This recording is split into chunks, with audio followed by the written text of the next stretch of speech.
Hey guys, welcome to Advertising Anonymous. And today we have an amazing guest with us right now. But before I get into my introduction of my guest, I have to take time out to kind of celebrate what marketing is on the client side. Most people on the agencies don't seem to see how much goes into the work that the brand managers and the head of marketing they do on the client side. Where we grew up with this concept that being on the client side is all about pushing paper, putting paper in folder and taking boxes. But if you have the opportunity to see the work that goes on before you get that brief, I promise you your jaw will drop. A very good example is mapping out a brand's journey. So what does that mean? For you to sit down, look at a brand and say that, for 2024, I want us to be at this by Q1, this by Q3, and of course, end the year in this certain way. Planning that, having that foresight is not an overnight thing. You need to be strategic. You need to be intentional about where you want to see your brand. You need to understand your target audience to the point where you know that every step you take will just forge well with their expectations. And this is what brand management and people on the client side do. So I'm saying this because over some conversations, I've heard some people just, not for lack of a better word, not belittle, but undervalue the amount of work that these marketing professionals put in. And today, my guest is one that is wearing those gloves perfectly. My guest today has been able to see both sides of the coin. She has been on the agency side, she has been on the client side, and I don't think there's any better person to actually shed light on all these misconceptions and models, tell us how she goes about it. She's a seasoned strategist, a brand manager, and in total an overall marketing professional. They say she loves art. She loves to travel. She has this hotel vibe that she's given. She's a wonderful writer. I will share. She has a blog, so you should actually take a look at it, which we'll talk about later on in the episode. And presently, she's the head of marketing for one of the leading fintechs in Nigeria, RiseVest. Please join me and welcome Eneyi Obi. Please tell me I got that right. Eneyi. Oh my goodness. Oh, don't worry, it's fine. No, I get it. Yeah. See, forgive me, I have been struggling with the name. I don't know. Don't worry. I will learn. Before the end of this episode. You get your certificates that you've passed the course of pronouncing my name. Thank you very much. So Eneyi Obi, exactly. Fantastic. Welcome to Advertising Anonymous. Please say hello to the people. Hi everyone. Hello people. Good to be here. Good to be in the anonymous session. This is a safe space. That's what they say. We're all ad junkies here, so as much as we're addicts, we need to find out, are you one? I think I'm a balanced addict. You know, I can take it in controlled doses. Which is cool, which is prime. And so everybody knows that if you're listening to this podcast, you know what an ad junkie is. And an ad junkie is one, of course, that consumes, loves everything ads, the way it is created, the way it is executed, studied, strategized. And most people know that I love strategists. I don't think any good ad can come out without a dope strategist. That's good to hear. One of the few. Love it. No, I'm serious. If anybody, any creative has worked with a good strategist, they will have nothing but praises to say. Because you do more than half the work is done by the strategist. The moment you get a good single-minded proposition and insight, or more, if you're a good creative, you fly with it, and that is everything. So, in your humble self, I can see your shoulder is high right now. Let's start from the beginning. How did you get into strategy? Okay. And how did you stumble into advertising? Or are you one of these people that I went to school for it and so on and so? No, I didn't even know there was anything called advertising to be honest when I was in school. You know how they're like, oh, go and meet your guardian counselor and talk about like what course. I wanted to do either law, but I felt like they were very lawyers with their face down. Like, oh my God. I know, right? I know, like the things we believe. But, so I'm like, no, I don't want to brain like that. What other course can I do? And found myself doing international relations and diplomacy, because that's a bit of like, you know, IRPM. Yeah, exactly. However, I did one project in my final year where I had to, like, the project was also to come up with a brand, name it, do all those brand management thing, creation, strategy, and everything. That was the first time I ever experienced something like that. I was the group lead. What school was that? Babcock University. So I was the group leader, right? And it was so interesting. And my group scored the highest. Like, it was great. But even at then, I didn't know I was going to do advertising. But I think that's what seeded. That's what seeded advertising in my mind, right? I'm leaving school, you know, you go to Nigeria, and during that time, you're all applying to graduate training jobs in banks. That's what everybody wants to do. And you're not getting, they're giving you some tests, like you're wondering, what kind of test is this at all? And they want 5 years experience from a new graduate. No. So I think a friend of mine was now doing a course in Orange Academy, Lagos. Yeah, so she mentioned. Shout out to Orange. I went to Orange too. Oh, yeah, Orange Minds. Yeah, so she mentioned she's doing this course is advertising. It will help. I'm like, oh, that's true. Reminded me of this I did in final year. Is that what is? I actually really enjoyed it. I enjoyed the thinking, coming up with a brand name and things like that. So like, yeah, so I flew from Abuja. I moved. Wow. Yeah, I moved from Abuja to Lagos because after NYSC, you're waiting at home trying to get a job. Yeah. I first dabbled into sales, trying to sell real estate, and Nah. So yeah, I moved to Abuja and then went to Orange Academy and got my first job. I actually did not know any advertising company. So I just took my CV, Googled advertising agencies near me. And then Google brought out lists. Do you know the amount of people Google has seen? The amount of people Google has given jobs. And then that was basically how I dabbled into it. And what made me love it was when I got there, the test they gave me. I was like, now this is a test. Like, first of all, I think one of the questions I won't forget is, write a story ending with, I can't remember, but it was to write a story, to write a poem, and to do something. So they wanted to see how I think. Yeah. And I was like, hey, finally, something that I can do. So yeah. Oh, that is cool. Wow, from Abuja. Yeah, I know, to Lagos. Well, that is commitment. Right. That was a better life. Okay, so you had the taste of it. Beautiful. What company was that again? The first one, yeah. Head Start Consulting. Okay. Fan and Natural. I know them. Yeah. So it was a fully strategy mostly. So yeah, that's what just it. Fan, right? Yes, Fan. That's my G. Bros. But I keep saying it that majority of strategists in this industry, if you're good, you must have had a touch of Fan in you. Yeah, I agree. I absolutely I'm still going to drag him to this podcast. Oh, you should though. His mind is an interesting place.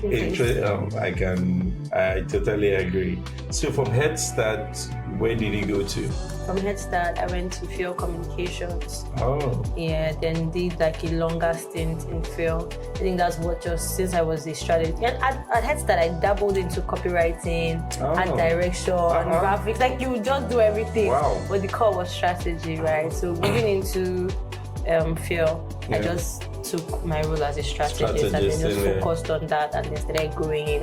And this was when I just graduated from Orange. So I was at Head Start while I was still at Orange and then finished and everything. So yeah, from Head Start to 7 Interactive. And then from 7 Interactive, yes, did a couple of roles in 7i and then moving to the client side. That is very true. So I heard, I wasn't there, but I heard. So you started out as a strategist, which we know is a whole lot of research, a whole lot of deck arrangement and design and planning. Crazy. And that was not enough for you. You said, no, I want to be a brand manager too. Wait, how did that work? Is this something you enjoy, or like say you looked forward to, or you enjoyed? Or it's like one position that they just dropped and you're like, man, fuck it, I'll just run out. No, so I think it's kind of all aligned with my goal. I knew I wanted to go to the client side. Agency life was not for me. Shout out to people in agency. You guys are the real MVP. No. Yeah, so I knew my goal was client side, right? Also, I had that misconception that client side was chill. That when you go there, you have agency that will do your brief. I swear. So, but that's the story. We'll get into that. So, when there was an opening for that role, I needed to be a full, like a well-grounded brand manager. I didn't want to be the brand manager we used to complain about in agency side. So I wanted to do better. True. So I knew I needed to have strategy and also understand how to manage brands, budget, all those things that strategists don't do. Media buying, blah, blah, blah, all those things. Yeah. So I took the role. It was open and I was offered to, head the strategy and the brand management team. I was just about to say that you didn't just take it, you were heading both departments. I know, right? Somebody told me that you are one full workaholic like this, that you like work. I don't know why they say this. You can work for your local government. I don't know why people say this, but but it's quite evident now. 2 departments. People have not finished heading one. Well, I don't know if let me own it, to be honest, because everybody has, even my current place of work, they still call me workaholic, but I think it's just like doing something well. That's what I go by, like ensuring that the job gets done. If I have to do something, I have to do it. And I'll say also shout out to being in the agency. Agency grounds you and trains you. Like anybody that wants to move to the client side, it's a great advantage if you work in an agency. Yeah. Cool. I still go. So, apart from my love for strategy and everything, I want to know how. And this is a teaching process. Every episode, I give you guys mini master classes. So, this is another one I'm dropping for you guys now. What is the first thing, as a strategist now? What's the first thing you do when that brief hits your table? How do you go? What is your process like? Okay, so as a strategist, right, like when I was fully focused on doing like strategy on the agency side, what I usually do is consumers. I'm fascinated with consumers. I feel like there's nothing that should go out. Like when you create a brand, at the end of the day, you're creating it for consumers. Like most times, brands say, "Oh, this is what I want my brand to be," but it's what the consumers say your brand is. That is what your brand is. You can try to position your brand in a certain way, but at the end of the day, if they say Lucozade Boost is for when you are in the hospital, it's for when you are sick. Maybe find a way to work around that. So for me, I'm fascinated with consumers. So when a brief comes, I look at the brief. I first find out what is the brand trying to solve, what is the problem we're trying to solve. When I figure that problem, okay, how does this problem connect to the consumer? What do they see? Is this their problem, or are you trying to force fit? And see, sometimes when agency gives you brief, they already have it. A work client gives you brief, they already have it set in stone. I wish you could see my mannerisms right now. Exactly. They have it set in stone. As a strategist, it's frustrating because I don't know your thought process. I wasn't there. Like, you're just giving me something and you want me to take that. Like, what led you to this? Is this the right approach to solve your problem? Yeah. So for me, is go to do consumer research, do some analysis, take what they've given, because sometimes you can't really wiggle out of it. But I try to find a way to ensure that I reach a balanced point of view where consumer insight comes out. And when that strategy goes to the creative, they get it, because creative people too. That one, they have their own in their body. So that's my process. Consumers. We'll still get to that. But I agree with you, and I would like you to more or less, elaborate more on that fact. So there's this, as you said, there's the expectation of the client, and there's the execution of the agency. Now, marrying those two together, and this is where your brand management skills are going to come in. How do you navigate that part? So you get this thing, and the client is expecting XYZ. Now you are the strategist, you've done your work. and you're like, okay, yes, I can incorporate that with this and say it as ABC. As a brand manager, how do you sell it to your clients? So the beauty about brand, shout out to brand managers when they go through a lot. When I started doing brand management, I knew that, man, brand management is not easy because people don't know. You have to balance agency expectations, you have to balance client expectations, you're working with creative strategies, everybody, the brand manager is in the middle taking the heat of everything. So what I try to do is understand what the client is trying to achieve. Also ensure that I find a way to have some sort of relationship with the client. It helps when you have a good relationship with your client, right? So it makes it easier for you to speak to them and say, oh, this is the brief you gave us. So then take them through the strategic process of the thinking as to say, oh, how you guys arrived at something different from what they've come up with. Let them see the picture. So this is before you present, before you get to that final. So the plan is carry them along so that they are not blindsided at that first. Because like how creative strategies, how we love our ideas as ad people. We think our ideas that we don't want anybody to kill it. It's the same way clients have said that they've done everything. And so you're coming on that day to final presentation and you're giving them something that's different. Even if maybe if you had presented it to them before, they would have accepted it. There's fight of ideas. And you can't say that what I gave you did not work. I have to give you something else. I have asked this question a couple of times to different sets of people. And I think, and I'm not trying to gas you, but this is the first time somebody has actually said, explain the strategy to the client. Everybody goes over the strategy. Everybody is, no, we just appeal. We let them know that the idea is good. But as you said, there's one thing strategy does, it humbles you, especially when it is true. Yeah. If you explain the strategy to the client, and the client can still say a little bit of what they expected in that work, there's a possibility to fly. Exactly. So it's a co-decision making. So they feel part of the process now rather than just, you're throwing something at them. DM strategist, thank me later. You just got a tip. And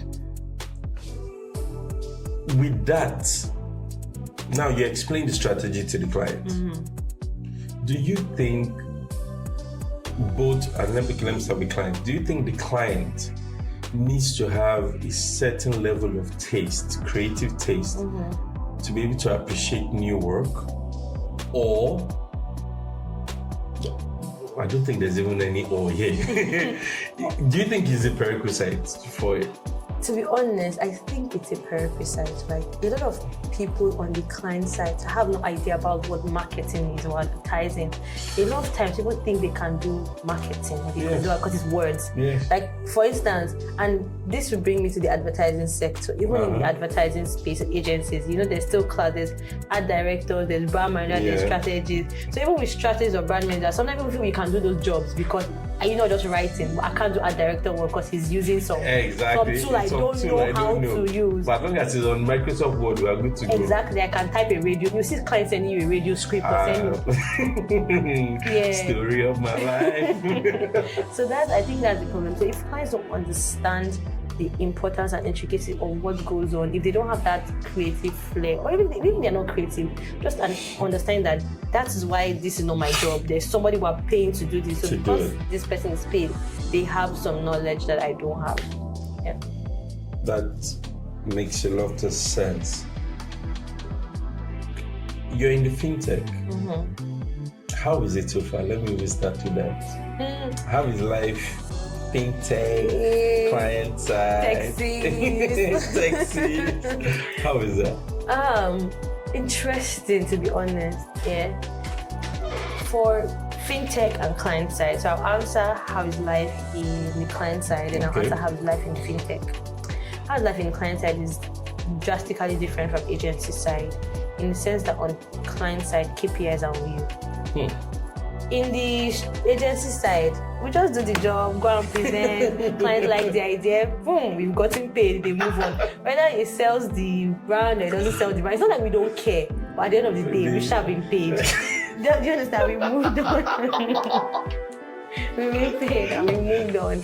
But that brand manager on the client side, their KPI is not whether the idea was creative, whether I won award. You feel like let's not win any award. As long as it pushed the product. Exactly. Awards and all those things are a side, a bonus on the client side. But what they care about is every day you wake up and they're asking you, are we meeting our KPIs? It's like, hey, you can't escape that it. Monday meeting. That Monday meeting, what did we do? So you do reviews every day and you're looking at the numbers. In client side, you must know the numbers. Yeah. So but working in fintech is even another ball game, because with fintech, so I wasn't I was financially literate, right? But when you now manage a brand that is core finances, you have to now know what ROI is, inflation rate, all those type of things. You have to understand asset class, the stock market, S&P 500. Exactly. So moving in there for like that first week, 1 month, my brain was trying to absorb everything. But now it's cool because I can focus on one brand. I'm driving or I'm moving around and I see a brand, I can do this for my brand. It connects rather than like when I'm an agency that my brain is moving on. And you don't know where your next brief is coming from. So it's been a good journey. It is. And so I have a little bit of experience with fintech. Okay. Yes. 2.5 years or so. And what I observed, so before the whole fintech boom, if I say give or take, maybe I would say 5 to 10 years ago, let's be realistic, when the funding started coming and everything. I remember being on the agency side and we're quite excited. And these guys are coming in, stupid grants, $42 million, XYZ. Stupid money. These are the clients we want because they have the spending power. And the likes of Paystar, Kuda, and so on came in. And what I observed, and I'll speak for myself, is that most fintechs are all about, I don't think they care about brand marketing. They are all about performance marketing and growth marketing. You kind of spoke towards it not too long ago about how KPI and ROI is at the order of the day. But is that the way to go? Other brands, and let me put it this way, so other brands that we all have grown to love now, they all did brand marketing. They took their time to build that brand love, brand loyalty, to connect with their TA. Fintechs want spikes and graphs every week. Is that the way to go? So first, my first question is that the way to go, or can you maybe if you can shed more light, we can understand why? So I would say from both sides of the table, right? Fintechs compared to traditional companies, FMCGs and the like, there are two different structures. FMCGs or other companies, they did not have grants, they did not raise funds. You see that it took maybe 10 years, 20 years for these companies to, in quote, become big. So they went the normal way of, from our profits is where we will market, from our profits is what we will do. So they are like, building that brand slow and steady. They want to grow, but it's a different mindset. Fintech mindset, someone has given you $42 million. There's no time. There's no time to build a brand. I'm giving you money. Bring money back. Bring money back. So that's it. So the grant is the poison pill. The grant is the poison pill. There's burn rates, and you only have, and with fintech, their operation structure is different. They operate, yes, based on profit, but most people operate with the grant. That's why you're hearing that people in fintech, some of them are earning this, or they are doing this, or spending that, because they are looking at, when this money finishes, I'll probably raise another money and stuff like that. So it's more of what they can do with that amount and how much ROI, so that they can present that number to investors to get more money immediately. They're always looking for monthly active users and stuff like that. Number. So how many downloads did you have? What was your monthly active users? How much asset under management do you have? Things like that. So it's a numbers world. Agency people, you don't have the slightest idea what agency. So that's the thing. I think I was talking to Kelechi not too long ago, and I was saying he wanted more creatives on client side. I said that is a wonderful dream. But the question is, are the creatives ready to skill up when it comes to analytics, when it comes to all these numbers for them? Because if they don't, the client side is... It's one of the challenges I had moving over to the client side, because first of all, like I said, I'm a strategist, I'm a brand manager, and then I'm now on the client side, and I love creativity. Like, I like good ads. I used to look at JChats. JChats is like strategy, like our Word documents and everything that talks about, and I'm excited about. You know, you get goosebumps when you see how they landed on the idea. You're like, oh my God. You have some junkie traits in you now. You're like mind-blowing excited, but on the client side, there's no time. First of all, you need to come up with that brief in a week, and you need to, like, they really don't understand marketing, especially in fintech, to be honest. Some people have not necessarily run businesses before or been in traditional companies before. They just wake up and they're like, how do we just sell? Just put my brand, put something, do a design, and they are more concerned about UI UX in their marketing design than in the art direction. In fact, some people in fintech don't even know what is art direction. so that's the problem. It is so funny, God. I mean, this industry, man. Yeah. So anyway, it's a totally different world, and I think the point is just try to educate them, help them see, and of course drive for their numbers, because last it's the numbers that matter. The numbers are the cocoa. You've been advertising in Nigeria now. You just said you showed a little junkie trait right now. How will you rate advertising in Nigeria from 0 to 10? No 7. You cannot use 7. I cannot use 7. No. Rate what the advertising you see now. Compared to before, or just in general? If that is your comparison, if you want to compare it to before, you want to compare it to globally, if you want to compare... I think advertising in Nigeria is very risk averse right now. Like, a lot of people are playing it safe. Number. You must give me a number. I would say maybe 6. I just removed that right now, because that number was, you're like, what is the safest way to put it? Okay, carry on. So advertising in Nigeria is more risk averse than... like people don't push boundaries anymore. Like, again, like I said, a lot of people are concerned about KPIs, and to be honest, it's safer to go the easier route, which is clear. Like, creativity is a risk. You have to be willing to bang that this idea that we're doing that is out of the box, that the client has not seen before, we move the needle. But I don't think clients feel like they have time or the finances to take that risk anymore. So you're saying it's the fault of the clients? That they don't approve? I'm saying it's fault of clients, and also maybe regulatory bodies. Oh, that's a new one. Because you're hearing this one finds this one for doing this, find this one. At the end of the day, people just stop. On this can. Exactly. I'm hearing, what was this last one we were talking about? I can't remember. It was for Easter now. Yes, FIRS. Yeah. I do not get it. They should come and sue me. I don't get it. How, in God's name, is that offensive to the Christian community? I don't know. I guess like everybody's different, but I feel like a lot of people are sensitive. And to be honest, creativity is sensitive, but creativity also is. It touches you. It shocks you. That is it. Yeah, you're supposed to be like. It's supposed to stop you exactly. Stop do and something. Think. It shouldn't be basic. Like, okay, every day we are getting like. At the end of the day, we remember that ad now because it was something. Also, I feel regulatory bodies too should. Let me not say what I want to say. They should maybe like.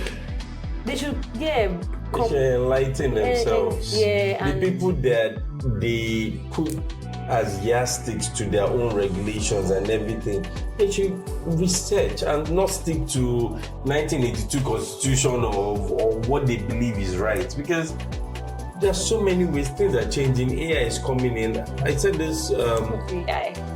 I mean, they're finding people for using AI. Oh, interesting. Arts that it does not look Nigerian, because the AI is not Nigerian, and I'm like, ridiculous. At RiseVest, do you use an agency or you guys in-house? So at RiseVest currently we're in-house. We use an agency. So we launched our first campaign in 2022. First ever campaign. It was like a brilliant campaign and everything. But we did it in-house. We did a research. So the good thing is I'm a strategist, right? So it was just easy.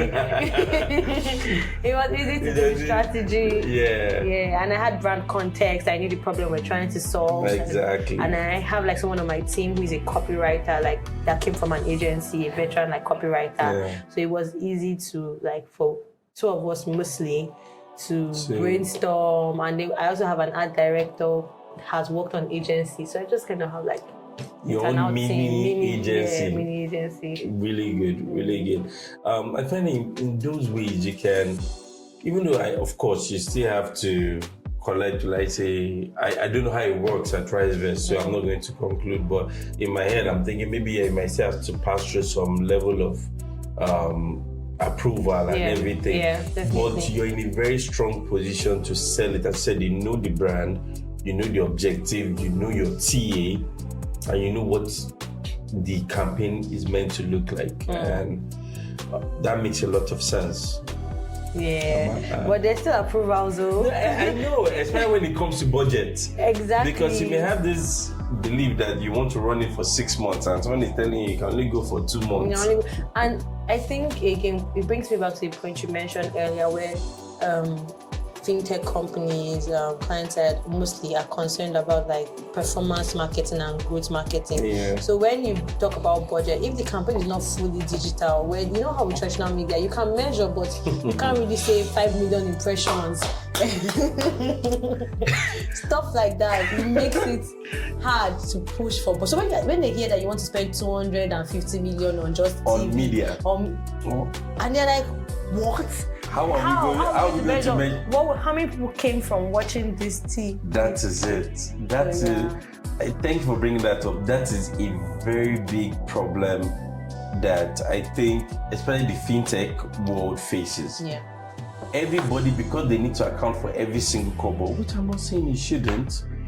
ROAS has become like the major thing now, return on ad spend. And because when it comes to traditional radio, TV, newspaper, you can't judge it. Everybody's all digital. Yeah. And you find out that all you're doing is a digital campaign, not 360. Traditional, not 360. So most times, that's why. And sometimes even in fintech, you hardly find people that are ghost marketers that have no idea of core marketing. Yes. They do SEO and all this, but they don't understand strategy to the idea. They don't.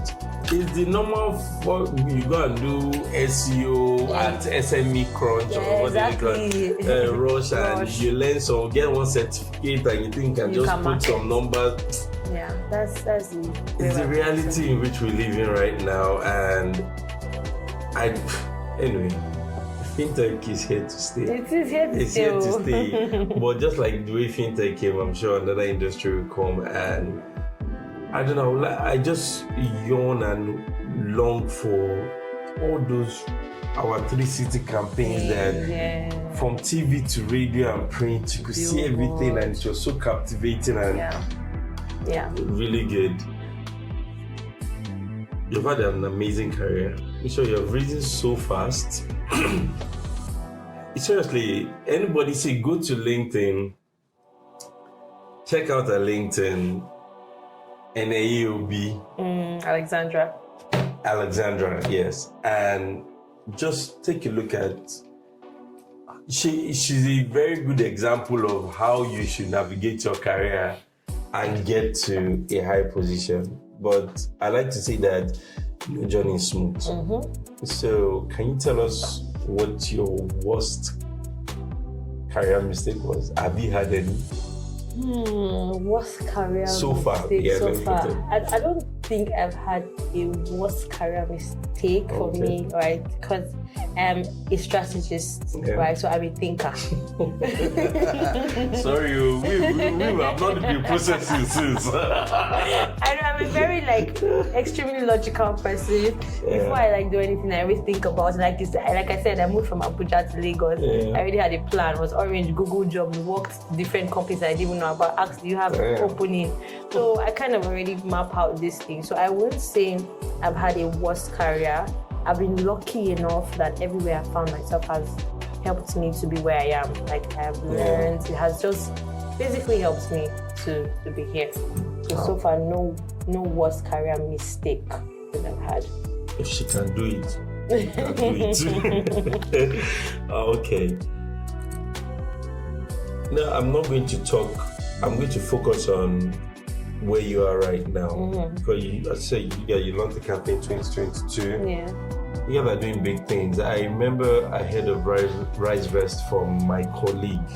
Because I was telling me that dollar, better invest to dollar, invest to, and I believe that as much as yes, the present situation of the country and of course the environment influences what happens to you, I think you must be doing something good for people to want to relate with you, whether it is with trust, credibility, and so on.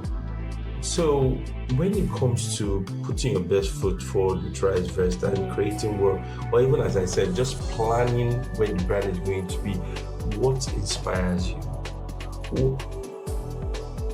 What's that thing that is always on your shoulder that is like, okay, this is how I want it to be? So multiple things, right? Multiple things inspire me.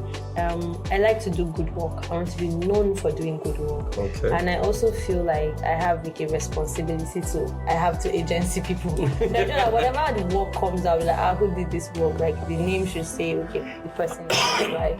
I also have people like I look up to as individuals. There's like a lady, Bozma St. John. I don't know if you know her. So she was former head of marketing, chief marketing officer at Netflix, Pepsi, Uber. I think she's Ghanaian American.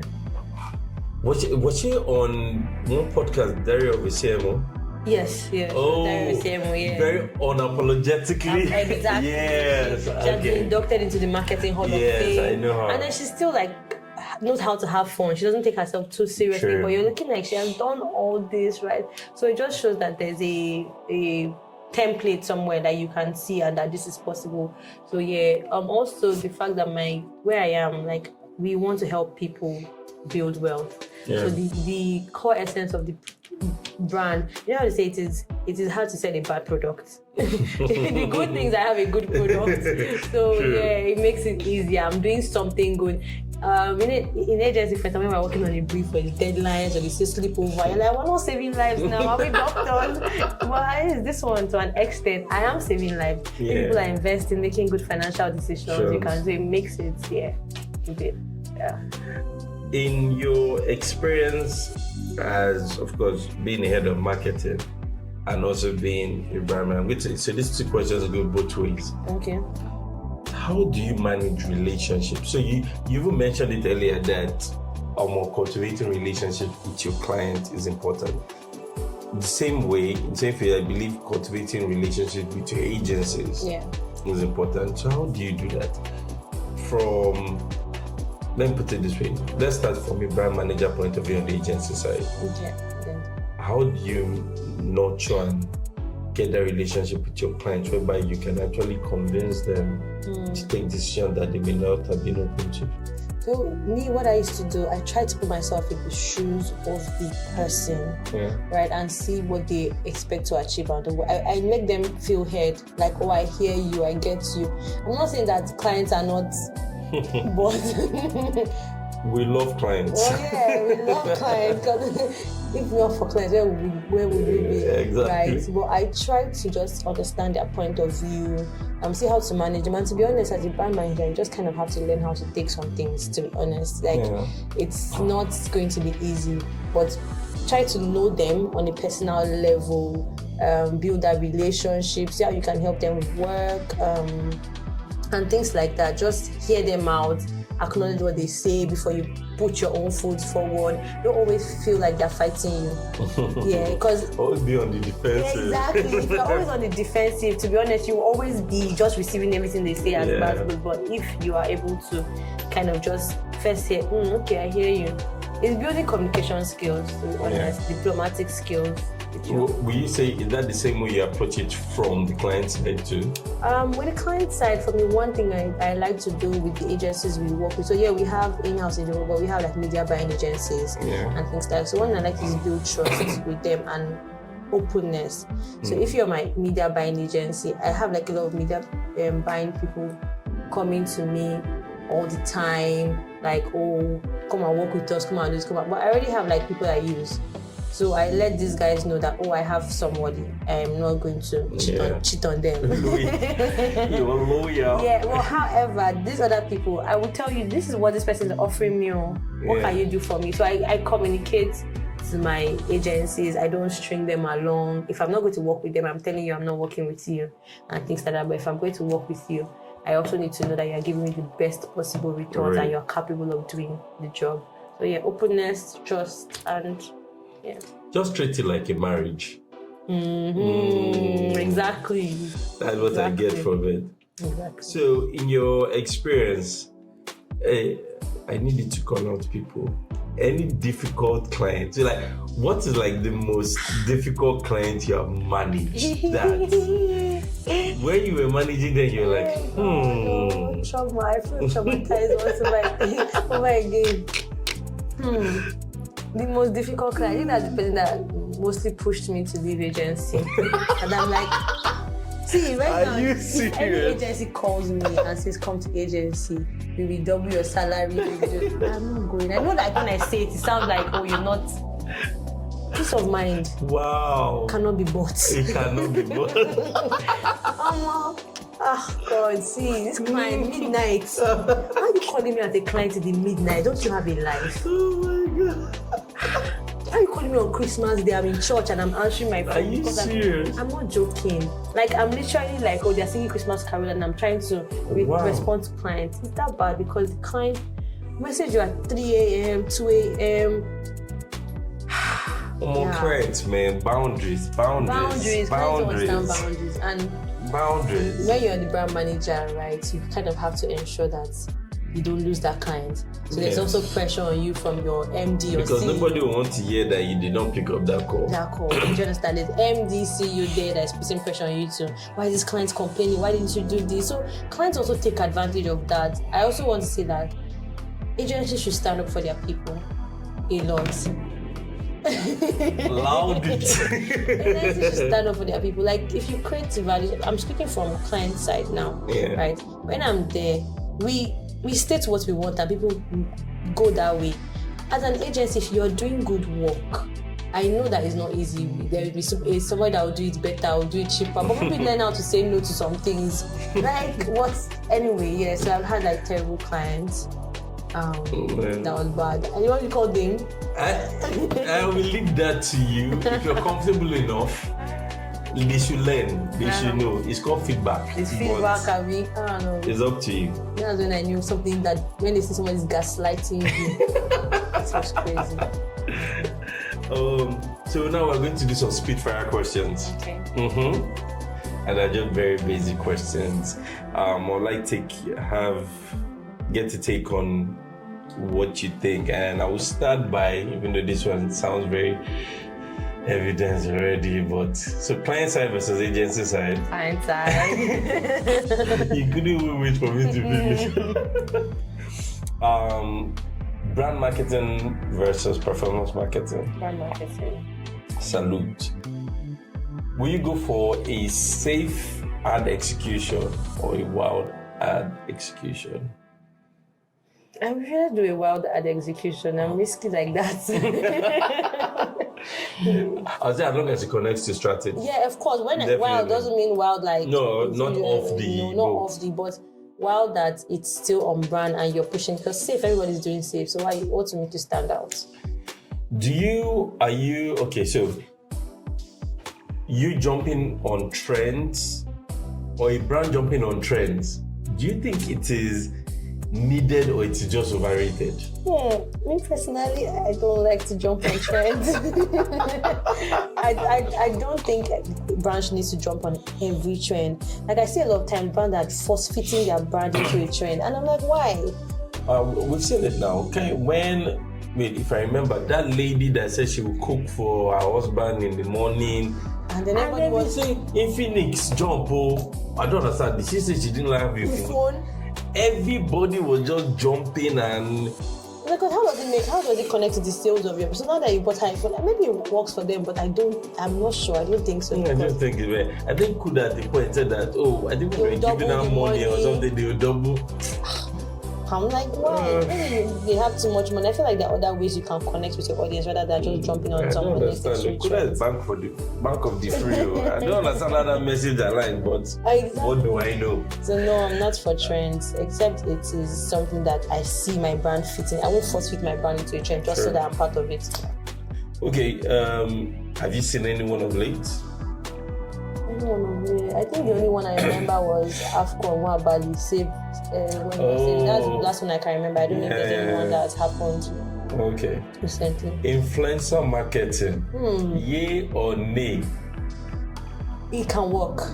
In between. It is, I would say yay for influencer marketing, but you just have to, I'm more for micro influencers than macro influencers. So micro influencers that have audiences that actually engage and interact with them, that trust these people. So say influencers that have 10k followers, 5k followers, 20k, those ones, rather than someone that has 1 million followers. That's the so for me, micro, except I want to do just brand awareness, and I'll go for macro. But what do you think about when campaigns, is it campaign? Yes, campaigns, the creators, whoever does it, whereby they create a campaign and it is anchored on influencer marketing. And the next thing is, because right now the template for digital marketing on every deck is this. Oh, this is the message. Next time, so we're going to partner with XYZ influencers, and they put a couple of pictures in there, and this one has 1.something million followers, this one has and with so and so engagement. What is your take on it? I ran a campaign end of last year with a couple of influencers, right? I used an agency to get these influencers and everything, and I did not get my return on investment. Why?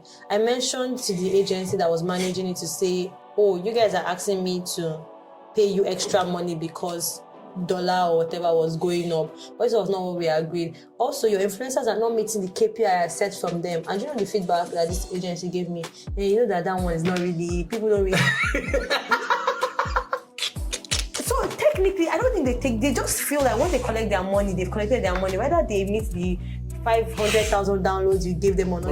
All the water army. Exactly, you just gave them KPI for equal. Let us follow the process, but they are not actually working towards hitting. Personally, I look at these influencers, and apart from the fact that they're ambassadors for whoever is ready to pay their money. So in a nutshell, every message they put out just waters down. Apart from some that, of course, that is their niche. For like this guy, what is his name? The guy that goes around buying stuff for people and everything. Asha Mine or something. Asha Kane or so. His style is the whole concept of giving back. So any brand that wants to give back, it is Malta Guinness is doing this thing. Oh, they pick hardworking women, whoever. It works perfectly. It doesn't deviate from his own style. But all these people on Twitter that 1 minute they're saying this and you just put in, because they're meant to tweet twice a day about it. They just, in my mind, I'm like, I know people are stupid, but like really, they are not that stupid now. I don't know. I think we need to do better with influencer market. It's getting even more watered down as the day goes by.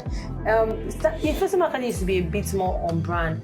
You look at the influencers, see if they fit your brand, you try to use them and everything. Now it's just getting worse by the day. Abroad it is. In Nigeria, we just think it.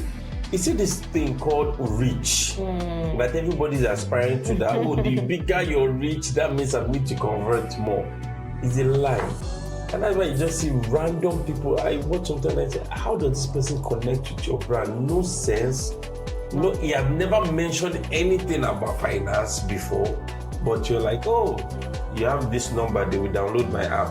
No, it doesn't work. And person does not even know your brand. They just do your own today, move on to the next brand tomorrow. I don't know. It's not. They're not loyal at all. Yeah. Doesn't make sense to me. I'll move over to when you started with marketing. Everybody wants to make money, even now. Money. Money. is there a right time to learn your craft versus when you decide to chase money? Yeah, I would say definitely, right? So you know how when we were an agency, okay. Let me just put this in bracket there. Imagine you're talking to somebody just getting into the industry in Nigeria now, that inflation is what? 30-something%. Exactly. So with that in mind, advise the person, please. So times are different and times are changing, right? Just like how it was different, like in our parents' generation. Yeah. What I would never say, don't learn your craft. I personally am for being grounded and knowing what you're doing. Yeah. It's not about moving fast and getting money, because a point will come where you will stall if you don't have a foundation. So for me, I'd rather pay now and play later. It's something I always used to say. And so get grounded. It doesn't have to be for so long. You can, the beauty of working in agencies, especially maybe small agencies, I hear people say, oh, they don't pay me to do it, they don't pay me to do it, they don't pay me to do it. Do it, because by the time you learn all that in 1 year, you have more experience than someone that has been doing one thing for 5 years. I can't agree more. I cannot agree more. Small agencies can be annoying, but you will learn. Exactly. Because there's no other person to do it. No, you will learn. Let's play a game. Okay. Well, one of the best games I've added to this podcast and I actually enjoy it because the answers are so random. It's called Kill, Marry, Collaborate. So I need you to name 3 brands. Okay. Which brand will you kill? Which brand will you marry because you just love the brand? And which brand will you like to collaborate with, as in work on the team and create an amazing ad campaign? Okay. To kill, it will be, let me easy. I don't know if they're a brand, but technically they're a brand. It's like gossip blogs. I will kill all of them from their first mama. I did not see that coming. Nah, I don't like gossip blogs because I feel like I don't understand what they contribute. I'm in the same boat with you. Me myself, I don't. I think they're very shallow thinking. Everything the people they appeal to, that's a different conversation on the and then brands that now go and advertise on those blogs. That's sad. I will never suggest that. Yeah, so I'll kill gossip blogs, all of them. All of them. Who will I marry? I'll marry Under Armour. Woo! I like Under Armour. Actually, that was just reflex. I didn't even know when I did it. I love Under Armour. I love Under Armour.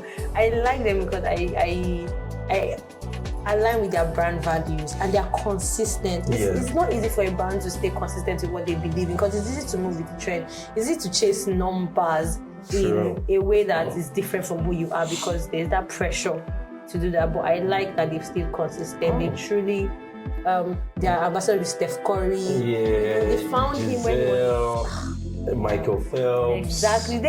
They're consistent and everybody that they've used as brand ambassadors, they didn't start using them when they were this big. Yeah. I don't know whether they have somebody that permission or something. But Under Armour, marry Under Armour. Who would I love to collaborate? I'd love to collaborate with Dove because their brand again, they push I'm missing. You know how like that when you asked me, will I be safe or out of the box? Yeah. Dove tries to do out of the box thinking that still aligns with their brand. So that's a brand I would love to collaborate with. I want to see what we can come up with. Especially in this world where there's a lot of filters, surgeries, everything that is happening. And there's so much pressure to look a certain way, be a certain way. True. And Dove just tries to. No. Yeah, so. For people, if you know Dove, of course, you know Real Beauty Sketches. Exactly. That was iconic. So the beginning of, I think, the reignition of amazing advertising again in the world. Advertising that gives you visual, advertising that changes behavior. Yes. Yeah, that is it. More very good answers there. I was seeing here, and then with every answer, I was just lighting up. AI, friend or foe? Let me be realistic. AI is here to stay, so I will say friend. Oh, we know that. Master it, but don't let it become a crutch or let it become what you depend on. Before you start dabbling into AI, using AI, know your craft first. Oh my god. Are you in my head? I'm in your head. But you like strategies too. Yeah. So know what you're doing first, because you can get lazy, and after a while, like there's only so much. No matter how much knowledge they put in AI, a machine will always be a machine. Yeah. There are nuances that the machine cannot know. So you need to master it, know how to make it work for you, know how to make your work faster. But before you become something you're dependent on, know your craft. Please, I have to say this, and whenever I talk about AI, people think I'm so old school, I don't want to accept it. I think I just have an idea of how bad it can, or the bad influence it can have on the up and coming guys. I feel bad for them I think people, they can't write a mail anymore. They go to AI, ChatGPT to write their mail. Copywriters are going to ChatGPT to write copy. And they're like, oh, work smart, don't work hard. And I'm like, no, you're working dumb, because really and truly, the same thing, you can never own it. Fact. So that means without AI, you can't contribute to a meeting. You can't be in a brainstorming session and say anything. If you're presenting to a client and they ask any question on this point, you can't drop anything. You can't think on your toes, and it is very sad. And I really hope people learn it, know what good work is. Then yes, you can get. Me, I like to use AI for research purposes because it just brings everything to me in my head. And even with that, you still critique it and make it work. Don't just copy verbatim or just depend on it for everything. Like your brain cells are dying if you just focus on using AI. It is very sad. It's sad. Like imagine how would people use it for art direction? I was talking to Sam in lockdown, and I was saying that AI art direction, I know in future it's going to get better to be like real people. Yeah, because now it looks very... Right now, I'm not flattered by it. I'm not going to lie to you. There's still that element of craft. Maybe they say we're old school. We're holding on. We don't want change. That was exactly what they told me that, before Photoshop came, people went, I'm like, okay, to go. I've heard you guys. We'll see the progression. So, what do you think of the new creatives coming? No, not new creatives, sorry. New marketing professionals coming on now. I want Gen Z, the people that like to work smart and not work hard. What do you think about it? And what do you think about managing them? That is what I want to hear from you. Managing them. I think I've been lucky to have good Gen Zs. Maybe because I have older Gen Zs. So Gen Zs that are like 23, 24. Like zillennials. Exactly. So they kind of have an idea of what millennial work-life is. Okay. So it's not been so crazy. But I've seen Gen Zs that are frustrating. I have seen. I have worked with. Because I get it that you want to work smart and not hard. Yeah. But hard work is hard work. Like, it is part of life, and you need to come to accept it that it is there, right? So for me, managing them is very dicey because I don't like lazy people.